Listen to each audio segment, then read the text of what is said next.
guys, a lot of you guys know about my sad story about how I had acne and blah blah blah blah blah, so I'm not going to talk about it anymore, but I do want to mention one thing that I really did regret when I was going through acne. Besides the fact that I let it affect me so much, I also regret the fact that I wasn't reading about acne as much as I should have. So after I started to research more about acne, learn the ingredients, figure out what is causing my acne, and after absorbing all of this information, I was able to tailor a skin routine that will fit me. I know dermatologists are great, but the problem is sometimes they generalize your acne problem. It could be allergies, it could be puberty, it could be hormones, it could be genetics, it could even just be your hygiene. There's just so many things out there, and it's hard for the dermatologist to look at you and figure out what it is. So I do recommend that you do your own research, and I also recommend that you understand your skin completely, because the dermatologist isn't going to sit there and completely try to figure out what is wrong with your face, because you know, he or she has a lot of patience to go through. However, if you're new to this whole acne thing, or if you're new to skincare and you have no idea how the skin works and you have no idea what's going on with your skin, go to a dermatologist. Never take any medical advice from anyone on the internet, me or any other guru. And you're also not a doctor, so you can't diagnose yourself correctly either.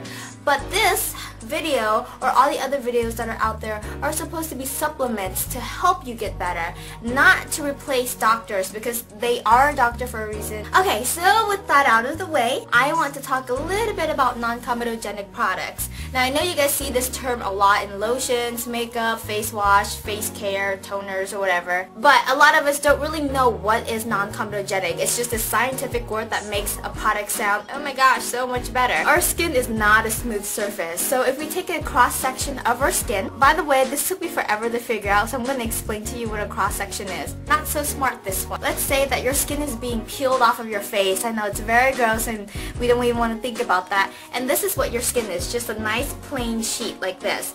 But you have to remember that our skin is made up of different layers, just like this book right here, and a cross-section is not looking at the top of the skin or the bottom of the skin, but actually the plane that is perpendicular to the surface of our skin. So we're basically looking at our skin from the side, and we're going to hold it up as a plane like this. So if you look at a cross-section of your skin, you will see that our skin has little pores, and usually these pores have little hairs coming out of them. Underneath each hair, there's a sac for the root of the hair, and connected to that is a sebaceous gland. Most people with acne usually have a excess amount of oil secretion, and this is a good majority of the reason why we buy oil-free products or oil controlling products. Now if you have no idea what's in your makeup or what's in your face care, you just go ahead and you slather on your face. What happens is your oil doesn't have a place to go, so instead of going up and out onto the skin surface, it stays there and start to well up, and soon you will get a giant pea-sized zit. Now non-comedogenic products usually have molecules that are a little bit bigger than your pores,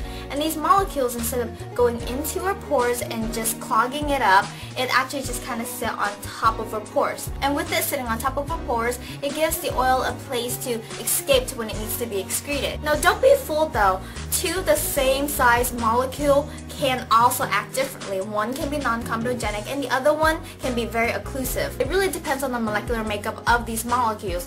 One can interact so well with your pores and the other one couldn't. So we can't really just judge it based on size. It's really sad that the FDA board doesn't regulate non-comedogenic percentages in products. So sometimes you could buy something and it only has like probably 0.00000% percentage of non-comedogenic molecules. You also want to keep in mind that something that could be non-comedogenic for one person might not be non-comedogenic for you. You have to blame this one on your mama. Yes, your parents probably gave you giant sized pores, and since your pores are a little bit bigger than the girl sitting next to you, certain things might slip into your pores that wouldn't slip into her pores. For example, olive oil. It's like the miracle oil to so many people, but there are a small percentage of people out there who do break out from olive oil because it's non-comedogenic to them. The first thing you need to do in treating acne is figuring out what you're putting on your face is harming you. Once you get rid of all of the products that are non-comedogenic, we can start figuring out what it is that's really harming your skin. Is it excess oil? Is it not enough oil? Is it bacteria? Or is it just plain old hormones? Like I said a really long time ago, there isn't a cure, and someone on YouTube thought they were smart and told me that the cure is Accutane,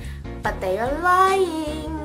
And the reason why I know that Accutane is not a cure is because I've been on Accutane twice, and after each trial, a year later, I broke out again. So yeah, it's not a cure. But if you guys have a request for something specific that you want me to talk about, I love doing the research. I love reading about scientific journals and stuff. Alright, I hope that's enough information for you guys, and I will see you later. Rock on, skin freaks!